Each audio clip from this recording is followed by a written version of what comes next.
I'm going to make a spoon rest today, and this is a super easy project for beginners to kind of get used to the wheel and actually end up with something at the end. Take a moment to like and subscribe to my channel, just that really helps me make more videos for you. So here we go. This is 300 grams of stoneware clay. And I'm working on a bat system here. This one's from Hartley & Noble.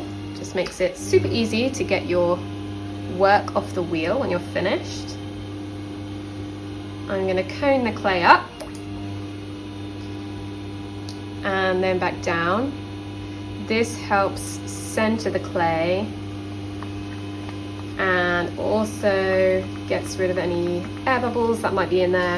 It homogenizes all the particles and just helps it kind of feel good when it's spinning around on the wheel. I'm going to find the center, go down until I've got 1/4 of an inch at the bottom,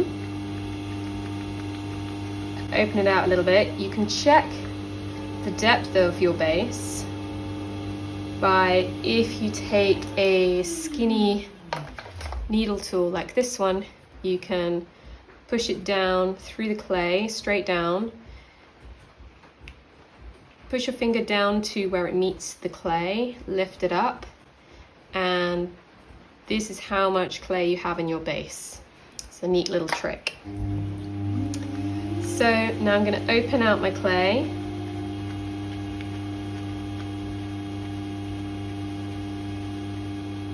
And I'm going to compress the base using the side of my thumb.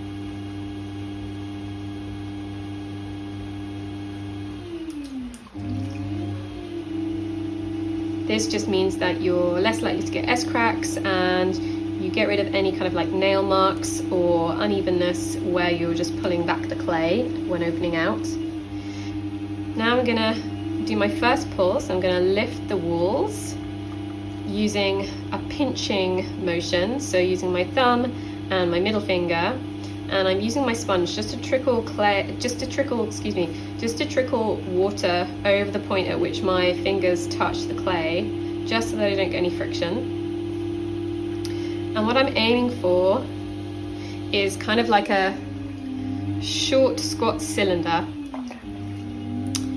And I'm going to do second pull. I'm going to use my knuckle on the outside of the clay at about 4 o'clock, my middle finger on the inside, and I'm pushing the clay up and kind of aiming my force towards the center of the wheel,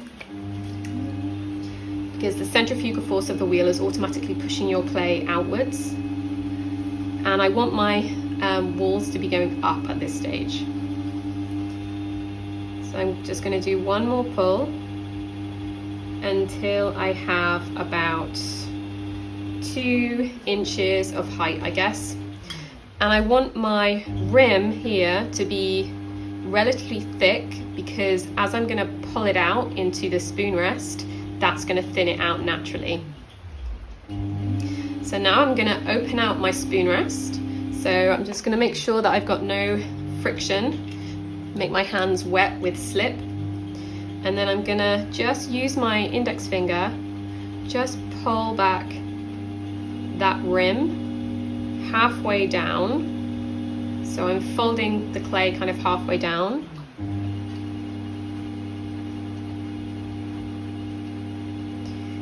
This gives me the rim of my spoon rest, and you can make this any size you want. So this is a small spoon rest, so this is for like teaspoons, for putting your tea bags in, but you can make them bigger. So if you wanted to make a ladle rest or like a wooden spoon rest, then you probably want maybe 400 grams or 500 grams, depending on how big you wanted it. So I've just taken out the water from the inside. Last things I'm going to do is just create a little swirl pattern on the inside with my finger, just because I think that looks really nice, and it's somewhere for the glaze to pool and cause a really nice pattern.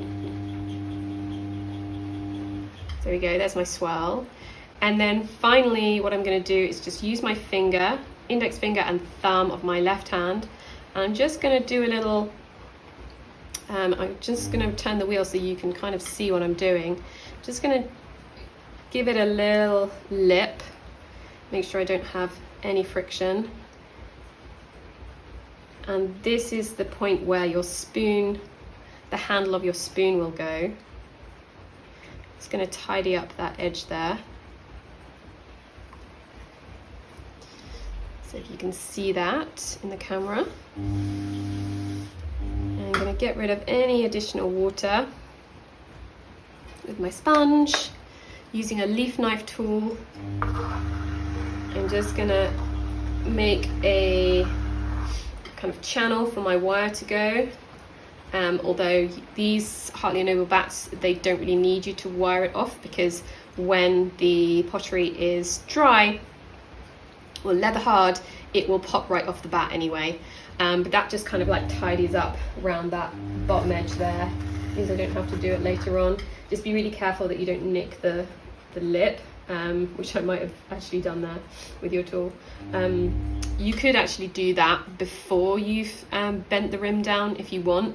That is probably a better way of doing it.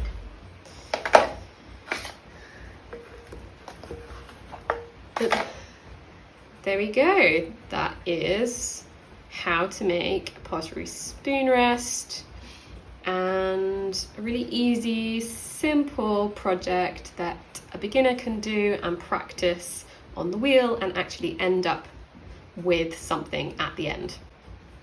Okay, hope you enjoyed that. Don't forget to like and subscribe to my channel, just that really helps me make more videos for you.